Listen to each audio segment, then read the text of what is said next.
Yeah, I would like to answer that.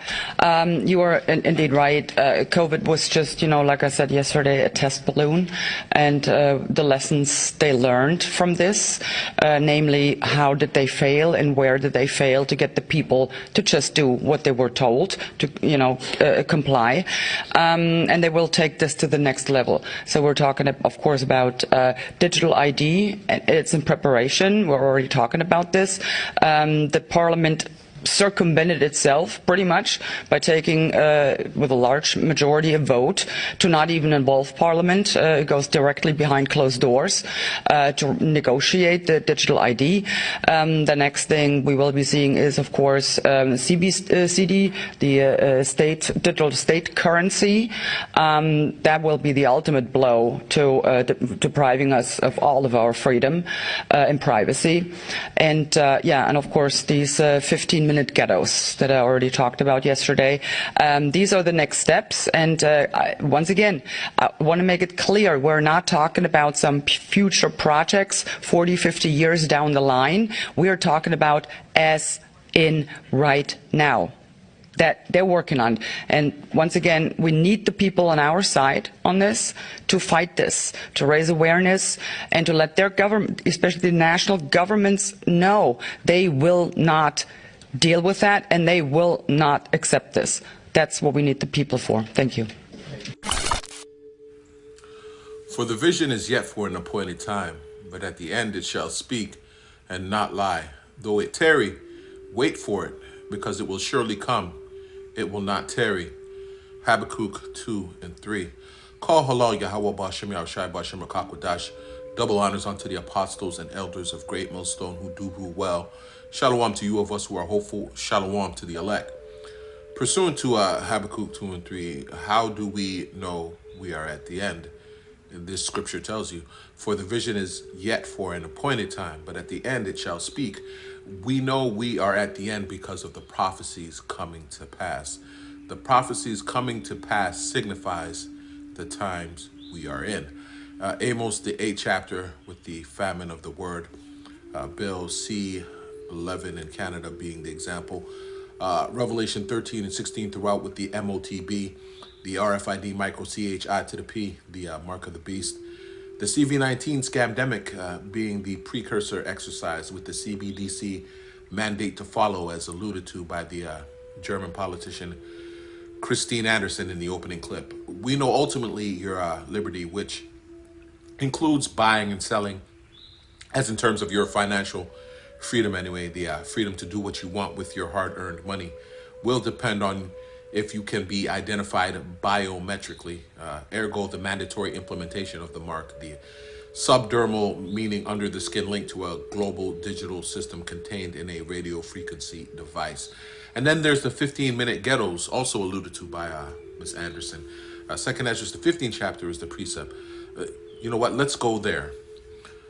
Second Esdras 15, and we'll start at 16, because that too is important with Title 42 coming to an end, and the estimated 700,000 migrants, which 700,000 is obviously an inflated number, but nevertheless, that is the quote-unquote tabulated amount waiting to brush the United States border. Second Esdras 15 and 16, and it says this: For there shall be sedition among men and invading one another, which is clearly being facilitated by the current U.S. government administration, really the powers that shouldn't be behind the scenes. I mean, they are the ones providing the travel buses. Brothers are saying this invasion is to justify the measures the global elitists will take due to the influx of people who are sick and spreading communicable diseases, really pestilence. Right now, tuberculosis is at the top of the list. The elite of Esau themselves, are preparing to unleash, and they're on their goyim and sheeple, if you will, as well as the taking advantage of heightened emotions and the spiking activity in terms of the public's protesting and rioting against their selected officials. They shall not regard their kings nor princes. These so-called migrants, and just so you know, a migrant is a person who moves away from his or her place of usual residence, whether within a country or across an international border, temporarily or permanently, and for a variety of reasons, according to the online dictionary. I say so-called because the Americas, as well as the Caribbean, i.e. Puerto Rico, where all so-called natives, West and North American alike, had the freedom to move. Deuteronomy 33 is the precept there. Is the initial home of these indigenous peoples anyways, despite being subjugated by the Spaniards, who you and I know are really Edomites, hiding behind political designations. And to be fair, there were the conquistadors who were Moors, really Israelites, who practice Islamic as well as Israelite principles. They too are to blame. But in any event, Alabama, Arkansas, Alaska, Kansas, Kentucky, Nevada, Oklahoma, Wichita, Texas, Waxahachie, Texas, Iowa, Hiawassee, not Georgia, Dakota, Tennessee, Utah, Wyoming. And those are just the so-called native handles. Tell me which nation of people are responsible for naming those regions in the first place. The Northern Kingdom of Israel, which left relics behind that prove they were the original inhabitants of the Americas, like the Lost Luna Stones, for instance, of New Mexico. That's who.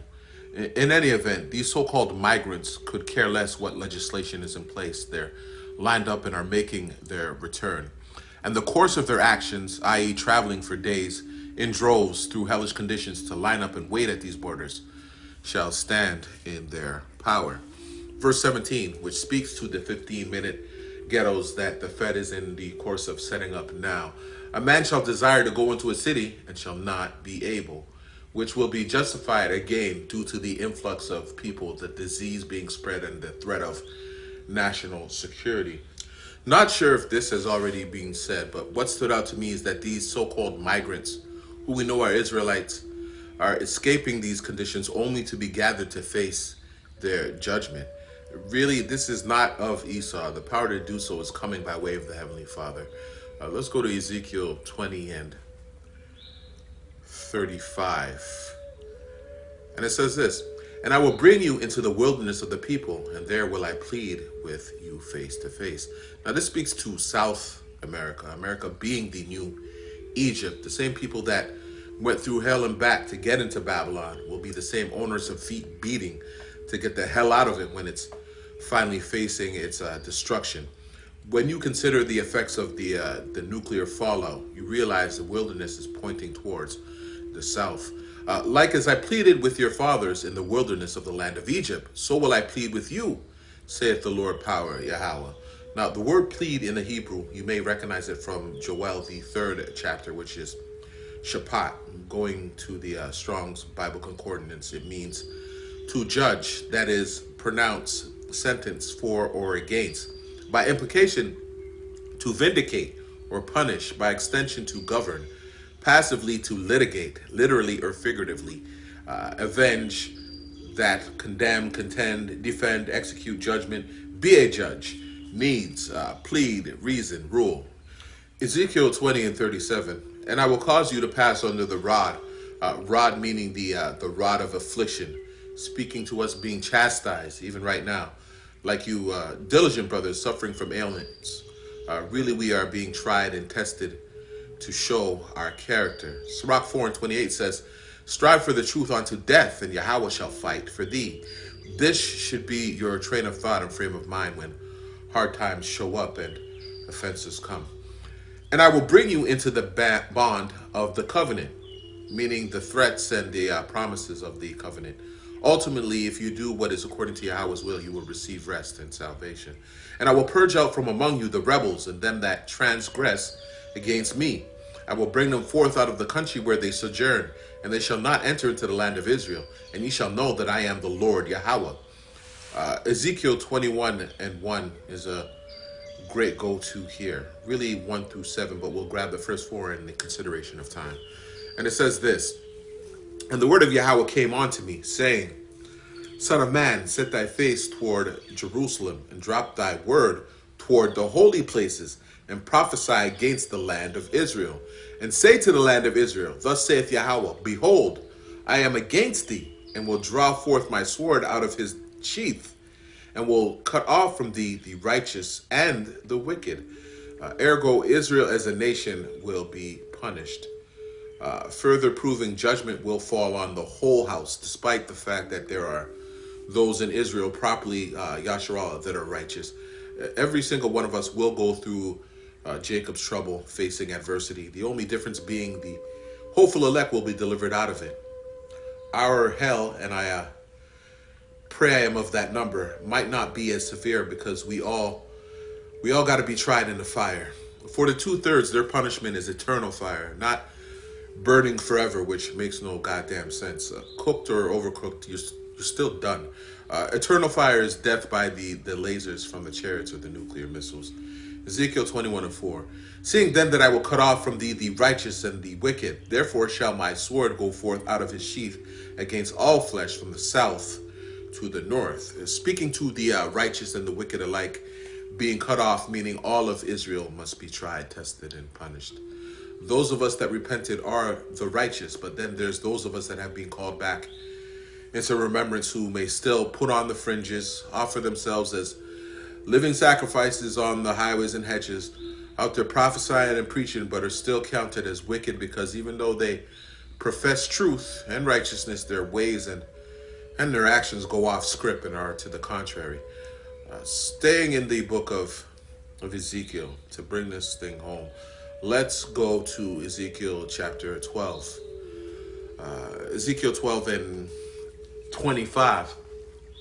And it says this: For I am Yahweh, I will speak, and the word that I shall speak shall come to pass. It shall be no more prolonged. For in your days, O rebellious house, will I say the word, and will perform it, saith the Lord power. It shall no longer be prolonged, meaning what? The prophecies. Jacob trouble is on the way, where this rebellious house called Israel will be set in order. Yahweh says, I will say the word and will perform it, meaning I say it, best believe it's going to happen. It is I who will bring it to pass.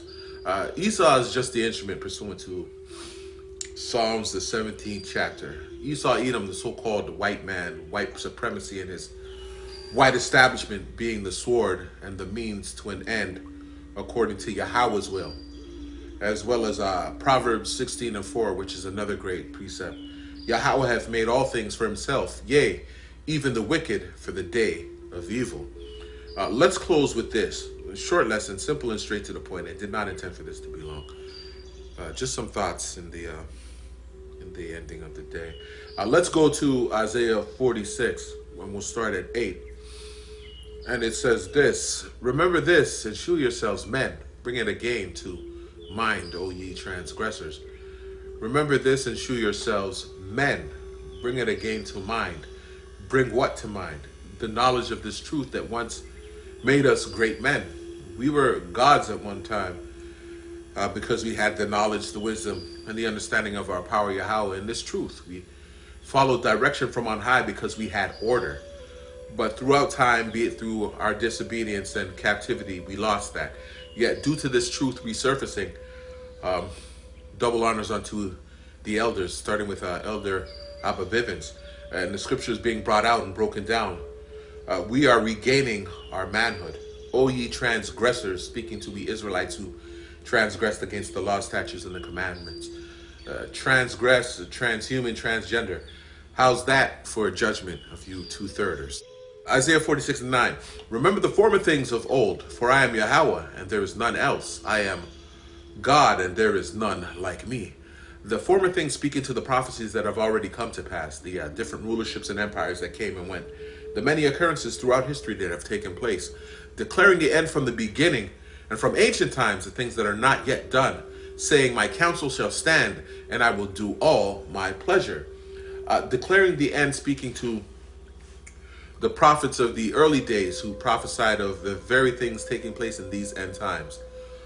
Even the things we see playing out now, they too spoke of the beginning and ending of empires and rulerships. The plagues and pestilences, not by name of course, but the fact that instances of sickness and disease, pestilence and plagues, wars, rumors of wars, strife and uproars would take place. They spoke of the curses that would befall Israel and the judgments coming to pass. My counsel shall stand. Yahweh's advice being his law, statutes, and commandments, which leads to life eternal, if followed by faith, will succeed and strengthen. It will not change. That is what is meant by my counsel shall stand. And I will do all my pleasure. Now, Yahweh's pleasure is to bring about judgment, to set things right, because it establishes, I've already went into it, it establishes order and balance, because Yahweh is a power of duality. Now, from the very beginning, the prophets declared end of day prophecies, which is exactly what our forefather Jacob did in Genesis 49th chapter, gathering his children, speaking to the eventual tribes of Israel, their leaders, and we so-called, or really we so-called Negroes, Hispanics, and Native Indians returned, and of course those scattered, telling them what would happen to them in the latter days. And from ancient times, they spoke to the things that have not yet taken place in our lives, the last days which started when Yahweh Shai first came on the scene. Those last days are upon us now, and still, to be honest, we haven't seen nothing yet. So remain circumspect, Israel. Look every which way when you cross the street. Fast and pray. Pray without ceasing. Rough times are definitely ahead, but keep in mind that we are already home. Call hello, Yahweh Ba'Shem Shai Ba'Shem Akakwadash, through the power and spirit. I hope you are edified. Double honors unto the apostles and elders of Great Millstone who teach us 100% truth and rule well. Salutations to the hopeful elect. Remember, no test, no jab, and damn sure, don't take that C to the H to the I to the P. Shalom, Yasharallah. Shalom to the elect.